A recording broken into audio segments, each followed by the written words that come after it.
So first of all, um, it is the largest, as it stands now, the largest redistribution from the rich to the poor in any single piece of legislation by all accounts in history. This is a really, really big deal.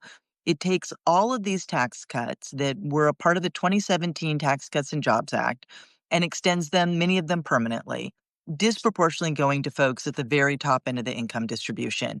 Folks in the bottom quintile actually will see their taxes go up. Folks in the second bottom, so the second, fifth, will see no change. So 40% gets nothing. Well, folks at the top can be getting upwards of hundreds of thousands of dollars. This is it's just so egregious when you think about what's been happening to our economy, how people have not benefited from economic growth in so many different ways to do this. This is not great. On top of that, it does so many things that actually make it worse. And they leave upwards of, 12 million people all across the country without access to healthcare, on top of other steps the administration is taking that are going to deny people access to healthcare that could total upwards of 17 million. And then, of course, we see these cuts to nutrition assistance. That's going to make people's grocery bills go folks at the low end of the income distribution who need that money. So folks are going to see their healthcare costs go up, their grocery bills go up.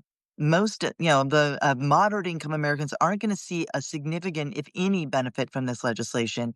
On top of it, they're taking all these steps to actually destroy jobs, particularly in Republican districts all across the country. This is the part I find just astounding that they want to say, hey, businesses that, get these certain tax credits. We want to rip these out from underneath you and, make it harder for you to invest.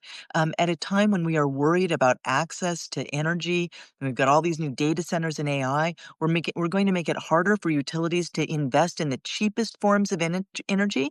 There are estimates that this bill will increase the family's costs for energy by upwards of $100. Some people say it'll be even higher than that per year. So food prices going up, healthcare costs going up, energy prices going up.